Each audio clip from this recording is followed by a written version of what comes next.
नमस्कार दोस्तों, एक बार फिर से आप लोगों का स्वागत है हमारे YouTube चैनल पे। तो दोस्तों, आज के वीडियो में हम लोग सीखेंगे बैंक ऑफ बड़ौदा का डिजीज क्लेम मतलब डेथ क्लेम सर्टिफिकेट को कैसे सही सही भरते हैं।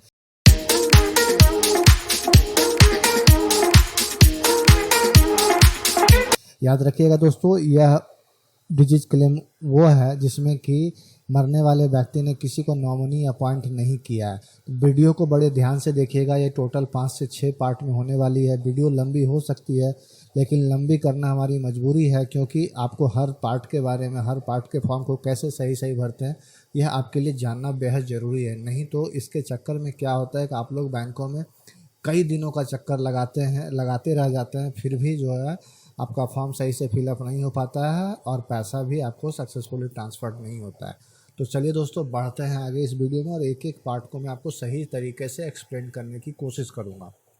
तो दोस्तों, सबसे पहला फॉर्म ये आता है, फॉर्म नंबर 33A, जो कि आपको इसको भरना होता है। जब भी आप जाएंगे बताएंगे कि इस अकाउंट में नॉमिनेशन नहीं है, तो आपको एक साथ सारे फॉर्म दिए जाएंगे, जो कि फॉर्म में यहाँ पे संलग्न करके रखा हूँ। तो दोस्तों चलिए बढ़ते हैं और देखते हैं। तो दोस्तों, यह है सबसे पहले फॉर्म में किसी का भी आप नाम दे सकते हो। ये नॉट नेसेसरी है कि आप किसी का दें, आप अपना दे दें, अपने भाई का दे दें, अपने फादर का दे दें, जो भी हैं जो जा रहे हैं बैंक में उनका दे दें। जिस ब्रांच में खाता है वहाँ का विवरण दे दें दोस्तों। एंड उसके बाद डिजीज अकाउंट का, जो मर गए हैं उनका नाम यहाँ पे दे दीजिए। और एक से ज़्यादा अगर अकाउंट है तो आप इस तरह से कॉमा दे करके वो सारे अकाउंट को आप यहाँ पे लिख सकते हैं। उसके बाद यहाँ पे भी वही चीज़ होगा दोस्तों। मरने वाले का नाम, किस डेट में मृत्यु हुई है, याद रखिएगा। आपको जिनकी डेथ हुई है उनका आपको बैंक का passbook, bank death certificate and Aadhaar card की कॉपी, ये 3 चीज़ मैंडेटरी है, उनका आपको शामिल करना देना पड़ेगा बैंक में। एंड जो है इस तरह से आप he she holds above at your bank the account is in the name of Abhay Kumar, bank of Baroda at Baharagarh branch. ठीक है, इस तरह से आप भरेंगे। उसके बाद नीचे में आते हैं, ये बड़े ध्यान से देखिएगा दोस्तों, यह है names in full of the parents of the disease, मतलब जिनकी मौत हुई है उनके पेरेंट्स, मतलब उनके मम्मी और पापा कौन हैं। ठीक है, तो उनके मम्मी और पापा का नाम यहाँ पे आपको लिखना पड़ेगा। अगर वो जीवित है तो लेट हटा दीजिएगा, अगर वो मर गए हैं दोनों तो लेट लगाइएगा। एंड किस रिलीजन से वो बिलोंग्स करते हैं, तो रिलीजन उनका हिंदू है। अब नंबर 3 को भी बड़े ध्यान से देखिएगा। उनके मरने के बाद उनके कौन कौन, मतलब उनके ऊपर जो डिपेंडेंट चिल्ड्रन कौन कौन है, चिल्ड्रन होंगे जो भी हैं, जिसका कि उन पे हक बनता है। तो डिटेल्स ऑफ लिविंग, हस्बैंड है नहीं, वाइफ है नहीं, उनके चिल्ड्रन है, उनके फादर हैं नहीं, उनके मदर हैं नहीं, ब्रदर्स हैं उनके, सिस्टर्स हैं, जो भी है आप उस पर टिक लगा दीजिएगा। और अगर हिंदू जॉइंट फैमिली या कुछ और है तो उस तरह से आप कर सकते हैं दोस्तों। उसके बाद इनके ऊपर, इनके फैमिली मेम्बर्स में जितने भी लोग हैं, यह चीज़ वंशावली आपको मुखिया के द्वारा या वार्ड कमिश्नर के द्वारा आपको बना करके सबमिट देना पड़ेगा। जहाँ मुखिया का प्रचलन है वहाँ मुखिया बना करके देंगे, नहीं तो वार्ड कमिश्नर देंगे, नहीं तो फिर आपको ब्लॉक से बनवाना पड़ेगा दोस्तों। ठीक है, इस केस में यहाँ पे देखिए, इनके ऊपर जो मरने वाले व्यक्ति हैं उनके नीचे वो अपने नीचे किनको किनको छोड़ करके गए हैं, उनका सारा नाम आपको ब्यौरा यहाँ पे देना पड़ेगा। तो पहले में राम कुमार, अवध कुमार, राजीव कुमार, रानी कुमारी। राम कुमार एग्रीकल्चरिस्ट, सन, कौन हुए मरने वाले व्यक्ति के साथ रिलेशन क्या है, सन है, एज, मतलब इस तरह से। उसके बाद ये तीनों जो है उनके ग्रैंड चिल्ड्रन है। तो जिस तरह से है उनका विवरण यहाँ पे मैंने लिख दिया है, इसी तरह से आपको भी फॉलो करना पड़ेगा। अगर 6 7 लोग 8 लोग से ज़्यादा है तो आपको यहाँ पे नंबरिंग दे करके नीचे नाम लिखना पड़ेगा, जो भी उनके साथ रिलेशन। याद रखिएगा, उनके नीचे आप किनको, अगर मरने वाले व्यक्ति फीमेल है, अगर उनकी वाइफ जिंदा है तो वाइफ का नाम देना पड़ेगा, उनके जितने बेटे हैं उनको दर्शाना पड़ेगा, और बेटे के बेटे, बेटे के बेटे या बेटी है तो उनको दर्शाना पड़ेगा। उसके अलावा आप किसी को नहीं दर्शा सकते, बेटे की वाइफ को नहीं दर्शा सकते हैं क्योंकि उनका हक नहीं होता है। चलिए अब थोड़ा नीचे जाते हैं, 4th नंबर पे। ये देखिए, ये एप्लीकेबल नहीं होगा क्योंकि इसमें से जितने भी हैं वो कोई भी माइनर नहीं है। माइनर होते तो ये विवरण आता, अन्यथा नहीं आता दोस्तों। एंड वहीं पे 5वें नंबर पे है ये जो है climate name and address info, मतलब इन्होंने जो पैसे छोड़ करके गए हैं उनके ऊपर आप बैंक में किसको किसको कह रहे हैं देने के लिए। इस केस में आपसी समझौते से 2 लोगों के नाम डिसाइड हुए, तो वही दोनों लोगों का नाम यहाँ पे दर्शाया गया है। याद रखिएगा, यह आपको लिखित में देना पड़ेगा, चाहे कोर्ट में आपको सबमिट करना पड़ेगा। अगर मामला डिस्प्यूटेड हो जाता है, अगर बैंक में आप लोग नहीं मानते हैं, फिर आपको ये कोर्ट से करवाना पड़ेगा। हमारे केस में ये माना हुआ है। वैसे भी मैं आपको एक एजुकेशन पर्पज़ के लिए बता रहा हूँ, तो आप इस चीज़ को ज़रूर ध्यान दीजिएगा। अगर आपसी सहमति से हो जाती है तो फिर कोर्ट जाने की कोई ज़रूरत नहीं है। तो हमारे केस में 2 लोगों के नाम पे समझौता हुआ था, तो ये 2 लोगों का नाम यहाँ पे दर्शाया हुआ है। उसके बाद जैसे मैंने बताया था आपको, इनका डेथ सर्टिफिकेट ओरिजिनल और एक फ़ोटोकॉपी इशू, बाद में आपको डेथ सर्टिफिकेट ओरिजिनल वापस कर दिया जाएगा। एंड लेटर ऑफ इंडेमनिटी हम आगे देखेंगे दोस्तों। उसके बाद इनके जितने भी अकाउंट हैं वह उनका विवरण यहाँ पे देना है। एंड उसके बाद आई वी हियर बाय जो भी है यहाँ दे करके, और यहाँ पे जो 2 लोग, मतलब हमारे केस में 2 लोग, अगर 2 लोग से ज़्यादा होते, 3 4 5 6 होते, तो सारे का साइन यहाँ पे इस तरह से होता, लेकिन हमारे केस में 2 है, इसलिए यहाँ पे 2 लोगों का साइन हुआ है दोस्तों। यहाँ से फिर से उस पैसे का कौन हिस्सेदार बनना, मतलब कौन लेना चाह रहा है पैसा आपसी सहमति से, तो आपसी सहमति से फिर से यहाँ पे उनका साइन होना है और यहाँ पे नाम लिखाना है दोस्तों। अब बढ़ते हैं दोस्तों एनेक्सर 1 की ओर। इसी का पार्ट है, यह तो हो गया क्लैमनेस फॉर्म। अब इसके आगे का पार्ट को देखते हैं दोस्तों। तो दोस्तों यह है एनेक्सर 1, जो कि आपको इसको भरना पड़ता है, जिसको कि कहते हैं letter of disclaimer to be stamp. याद रखिएगा, यह स्टैम्प मतलब जैसे बिहार में 1000 रुपये का स्टैम्प होता है, दिल्ली में 100 रुपये का स्टैम्प होता है, गुजरात में 100 रुपये का स्टैम्प होता है, यूपी में भी 100 रुपये का स्टैम्प होता है। तो हर जगह के स्टैम्प की वैल्यू अपनी अलग होती है, वो वहाँ के स्टेट गवर्नमेंट के द्वारा डिसाइड होता है। तो आप अपने यहाँ पता कर लेंगे या बैंक से भी पूछ सकते हैं कि सर कितने का स्टैम्प लगेगा, तो आपको बता देंगे। तो ये जो है ये जो प्रिंट होना है, आपको जो डिट्टो जिस तरह से ये दर्शाया गया है, इसी तरह से आपको डिट्टो वहाँ पे स्टैम्प के ऊपर में प्रिंट करवाना है। चलिए देखते हैं इसको कैसे भर लेते हैं, मतलब इसी तरह से आपको वहाँ पे प्रिंट करवाना पड़ेगा दोस्तों। ठीक है, अकाउंट नंबर जितना उनका अकाउंट नंबर था, आप यहाँ पे बैंक ऑफ बड़ौदा के केस में आप इस तरह से भी कर सकते हो। 01 के बाद आप, या सोल आई डी भी आप नहीं लिखोगे तो आप 01 के बाद एक हाइफन दे करके लास्ट 5 डिजिट 4 डिजिट जो भी है अकाउंट नंबर का, आप यहाँ पे लिख सकते हो इस प्रकार से। ठीक है, तो यहाँ पे इनका ये सेविंग अकाउंट हो गया और ये इनका FD अकाउंट हो गया। इन द नेम ऑफ, जिनकी डेथ हुई है उनका नाम दीजिए, और टोटल अमाउंट सबसे पहले फॉर्म भरने से पहले बैंक से पूछ लीजिएगा कि एज ऑन टुडे, मतलब जिस डेट में आप ब्रांच गए हो उस डेट तक में कितना, अगर कुछ इंटरेस्ट बनता है तो टोटल आप इंटरेस्ट की भी वैल्यू वहाँ पे जुड़वा लोगे, और जो अमाउंट होता है डिट्टो आपको वही भरना है। इससे क्योंकि यह स्टैम्प पे प्रिंट होगा तो इसलिए आपसे गलती ना हो, इसलिए आप एक बार ये बैंक में ज़रूर पूछ लेंगे कि मेरा एज ऑन टुडे कितना पैसा होता है, वो सारा पैसा बता दीजिए। इसके बाद चलते हैं दोस्तों, यहाँ पे फिर से आपको लेट ये होगा, फिर से यहाँ पे लेट इनका नाम होगा। याद रखिएगा, जहाँ जहाँ इस पर अभय दर्शाया हुआ है मतलब वो मरने वाले का नाम है, और जो क्लामनिस्ट है वो यहाँ पे है। ठीक है, name of the disease account holder 2, मतलब किसको देना है पैसा, तो ये 2 लोग भागे जा रहे हैं इसलिए इन दोनों को पैसा देना है।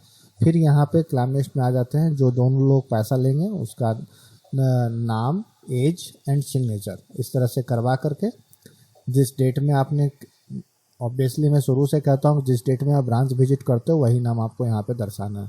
एंड यहाँ पे ये दे करके आपको इस तरह से करना है। अब आप ये याद रखिएगा, ये नोटराइज होता है, तो नोटराइज होता है तो आपको इसी तरह से भर करके आपको नोटराइज करवाना पड़ेगा। और नीचे में आपको दोनों अकाउंट नंबर ब्रैकेट में दे दीजिए, जैसे ये सेविंग अकाउंट है, ये FD अकाउंट है, इस तरह से आपको लिखना पड़ेगा। और नोटरी पब्लिक मजिस्ट्रेट जो भी है उस पर मोहर अपना मार करके एक इनिशियल डाल देंगे। अब बढ़ते हैं दोस्तों एनेक्सर B की ओर। तो दोस्तों यह है एनेक्सर B। ठीक है, ये एफिडेविट करवाना पड़ता है। ये जो होता है यह भी देख लेते हैं किस पर्पज़ के लिए होता है। यह जो एफिडेविट होता है इसमें 2 आपको गारंटर लगते हैं, गारंटर कह लीजिए, विटनेस कह लीजिए, जो आपको जानते हैं। याद रखिएगा, ये आपके ब्लड रिलेशन में नहीं होना चाहिए, आपके रिलेटिव्स में नहीं होने चाहिए, ये आपके यहाँ आस पड़ोस के लोग होने चाहिए जो आपको जानते हों। ठीक है, और ये कोई नेसेसरी नहीं है कि बहुत पैसे वाले हों आपके जानने वाले। ठीक है, और ये भी आपको स्टैम्प पे करवाना पड़ता है। ठीक है, मोस्टली जो है अगर बिहार से बिलोंग्स करते हैं आप लोग तो 1000 रुपये का स्टैम्प पे होता है, बाकी जगह 100 रुपये का होता है, कहीं पे 300 रुपये का भी होता है। तो चलिए इसको देखते हैं कैसे भरते हैं। तो दोस्तों यहाँ पे IV जो भी है, जिस भी दो गारंटर को आप लाए हैं बैंक में, इन सारे को आप याद रखिएगा बैंक में प्रोड्यूस होना पड़ेगा, मतलब सामने जाना पड़ेगा बैंक ऑफिसर के सामने। क्योंकि डिजीज क्लेम सेटलमेंट एक बहुत ही खतरनाक प्रक्रिया है जिसमें कि बैंक वाले भी हाथ डालने से डरते हैं, क्योंकि इसमें बहुत फ्रॉड होता है, इसलिए इनको जाना पड़ेगा। और ये जो मामला है, अगर आप फॉर्म सबमिट कर देते हैं, सारे फॉर्म को सबमिट कर देते हैं, तो बैंक को ये विद इन 15 डेज इसको सेटल करना होता है। अगर विद इन 15 डेज नहीं होता है तो बैंक से, मतलब ये आपका अधिकार है कि बैंक से आप फाइन मांग सकें। खैर चलिए, यहाँ पे जो आपके पहले जो गारंटर होंगे उनका नाम दे दीजिएगा, उनके पिताजी का नाम और उनका एड्रेस। एंड सेकंड गारंटर जो होंगे उनका यहाँ पे नाम, उनका एड्रेस, ठीक है। एंड यहाँ पे वही, यहाँ मरने वाले व्यक्ति का नाम कि हाँ मैं इनको इतने इस डेट में मृत्यु हुई है, कहाँ पे मृत्यु हुई है वो आप देख लीजिएगा। जो आपका डेथ सर्टिफिकेट होगा उसमें लिखा रहेगा दोस्तों। कितने समय से जानते हैं, नंबर ऑफ ईयर्स यहाँ पे दर्शाना है। और इनके नीचे, इन्होंने अपने नीचे कितने लोगों को छोड़ करके गए हैं जो इनके ऊपर डिपेंडेंट या इनके ऊपर अपना हक रखते हैं, तो उनका यहाँ पे चारों जितने भी लोग हैं, ज़्यादा लोग हैं तो आप ज़्यादा नाम दर्शाइए। मेरे केस में 4 है तो यहाँ पे 4 मैं दर्शा रहा हूँ। जो भी रिलेशनशिप्स है वो सब आपको डिटो तरह से लिखना है। एंड 5वें नंबर पे bank of Baroda, bank Paharganj branch, bank of Baroda Paharganj branch, किस डेट में, तो ऑब्वियसली है at this April day of 4/14, ठीक है, 14/4 हो गया, ठीक है। और यहाँ पे दोनों का साइन होगा और इसके नीचे में फिर दोस्तों नोटराइज होगा, मजिस्ट्रेट होगा, जो भी होगा। अगर मामला डिस्प्यूटेड नहीं है, अपने आप होने वाला है, तो ये बैंक में भी हो जाएगा। लेकिन हाँ, ये इतना चीज़ें आपको स्टैम्प के ऊपर में प्रिंट करवाना ही होगा और ये साइन जो है सो बाद में करना होगा। और यहाँ पे बैंक ऑफिसर का भी साइन हो सकता है, ठीक है। अगर ये मामला कोर्ट में नहीं गया तो बिना कोर्ट में, तो आप इसको बैंक में भी आप दे सकते हैं दोस्तों। तो दोस्तों अब चलते हैं एनेक्सर सी की ओर। तो दोस्तों यह है एनेक्सर सी, जिसको कि लेटर ऑफ इंडेमनिटी कहते हैं। लेटर ऑफ इंडेमनिटी में क्या क्या रहता है उसके बारे में देख लेते हैं दोस्तों, ठीक है। यहाँ पे फिर से किस ब्रांच में आप है ये खाता, किस ब्रांच में आप क्लेम लेने जा रहे हैं, सेटलमेंट के लिए जा रहे हैं, वह यहाँ पे आपको लिखना है। एंड जो so insert here the names of the क्लैमनिस्ट।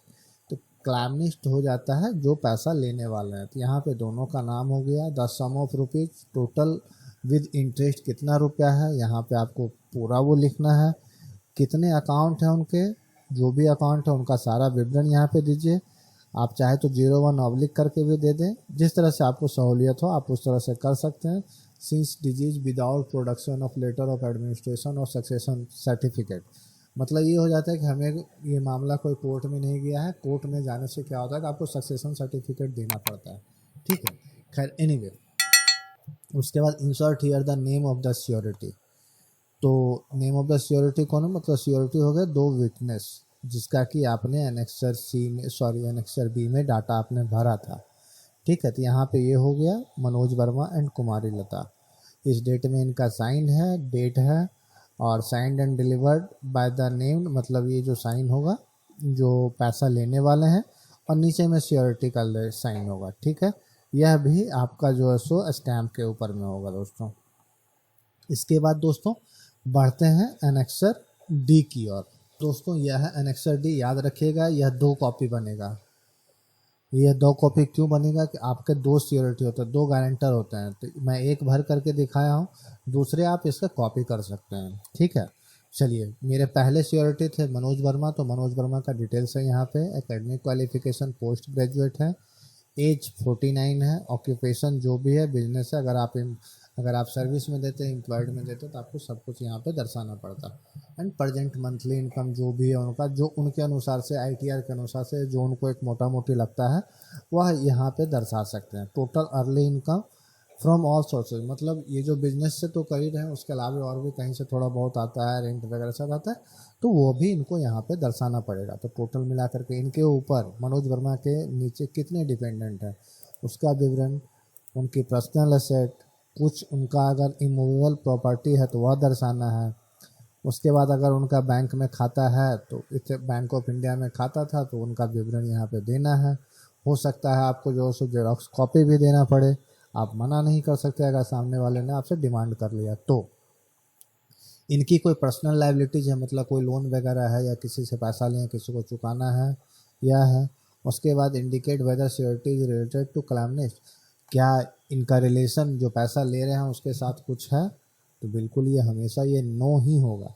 Period for which climate are known, मतलब कितने समय से जानते हैं, यह हो गया। उसके बाद यहाँ पे प्लेस एंड साइन दे करके जिनका नाम ऊपर दर्शाया गया उनका साइन होगा, नीचे में ब्रांच मैनेजर का साइन होगा। इसी तरह से आपको कुमारी लता के नाम से या मतलब जो आपके साथ में जो 2 गारंटर हैं उनका भरना है। दोस्तों यह था आपको एनेक्सर डी।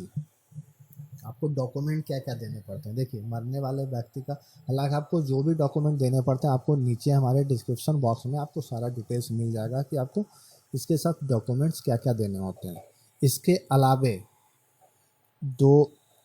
इस केस में 2 लोग पैसा ले रहे हैं तो दोनों का, 2 गारंटर हैं उनका, इन 4 लोगों का आपको फॉर्म 135 भरना होगा। फॉर्म 135 दोस्तों यह है फॉर्म 135। इसकी आपको सेपरेट वीडियो आपको मिल जाएगी हमारे डिस्क्रिप्शन बॉक्स में, आप उसको रेफ़र कर लेंगे। याद रखिएगा दोनों पैसा लेने वाले व्यक्ति का, एक राजीव कुमार, एक रानी कुमारी और 2 गारंटर, ये चारों का भराएगा। चारों का यहाँ फ़ोटो लगेगा, चारों का केवाईसी लगेगा, यह सब कुछ लगेगा दोस्तों। और उसके बाद ही जा कर के आप कह सकते हैं कि नहीं ये सक्सेसफुली मैंने जमा किया है। तो आप कौन कौन से डॉक्यूमेंट्स लगेंगे आप हमारे डिस्क्रिप्शन बॉक्स को आप रेफ़र कर सकते हैं, वहाँ पे आपको सारी विवरण मिल जाएगी। वीडियो ज़्यादा लंबा होने के कारण मैं आपको इस चीज़ के बारे में नहीं बता रहा, क्योंकि आपको इसकी सेपरेट वीडियो आपको ऑलरेडी मैंने बनाई हुई है, आप उसे भी रेफ़र कर सकते हैं। वैसे एक ब्रीफ में देखने के लिए आप देख सकते हैं, ये जो होता है फॉर्म 135 होता है दोस्तों, यह आप एक मतलब ये आपका एसेट एंड लायबिलिटीज़ का होता है, जो कि इस डेथ क्लेम सेटलमेंट के दरमियान में आपको यह भर करके देना पड़ता है। बैंक वाले अपने रिकॉर्ड में रखते हैं। इतना सब देने के बाद जितने भी उनके ऊपर डिपेंडेंट है, मतलब मरने वाले व्यक्ति थे, आपको जितने भी लोग हैं बैंक में एक बार जाना पड़ेगा। एक बार में सबका KYC कैप्चर होगा, डाटा कैप्चर होगा, बैंक में पूछा जाएगा किसी को कोई आपत्ति तो नहीं है, सब लोग लिखित में दे देंगे कि नहीं ये पैसा इनके पास, जो भी पैसा था बैंक में पड़ा हुआ यह पैसा इनको दे दिया जाए। सबका KYC लेने के बाद सबको छोड़ दिया जाएगा, लेकिन एक बार जाना पड़ेगा दोस्तों। यह जब आप फॉर्म सबमिट कर देंगे तो बैंक ऑफिसर के द्वारा हो सकता है, नहीं भी हो सकता है तो वह आपके जितने भी गारंटर हैं सभी का सर्वे करेंगे, आसपास के लोगों से पूछेंगे क्या सही में क्या है नहीं है। यह बैंक का नॉर्म्स है जिसको कि आपको फॉलो करना पड़ेगा। लेकिन हाँ, साथ ही साथ यह भी RBI का, रिजर्व बैंक ऑफ इंडिया का नॉर्म्स ये भी कहता है कि आपको इन सारी प्रक्रियाओं को विद इन 15 डेज आपको कंप्लीट करके पैसा रिलीज कर देना होता है। तो दोस्तों उम्मीद करता हूँ कि यह बेहद ही रोचक इन्फॉर्मेटिव वीडियो आपको पसंद आई होगी, इन्फॉर्मेटिव लगी होगी। तो दोस्तों उम्मीद करता हूँ कि इतना अच्छा वैल्यूएबल कंटेंट देने के बाद एक लाइक तो आप हमें ज़रूर देंगे और हमारे चैनल को ज़रूर सब्सक्राइब करेंगे। आपकी अगर कुछ क्वेरी हो तो प्लीज़ हमारे कमेंट सेक्शन में ज़रूर पूछें, मैं प्रयास करूँगा मैं उसका सही से उत्तर मैं आपको दे सकूँ। तो दोस्तों आज के वीडियो में बस इतना ही, मिलते हैं इसी प्रकार के कुछ और इन्फॉर्मेटिव वीडियो के साथ। Thank you very much. जय हिंद, जय भारत।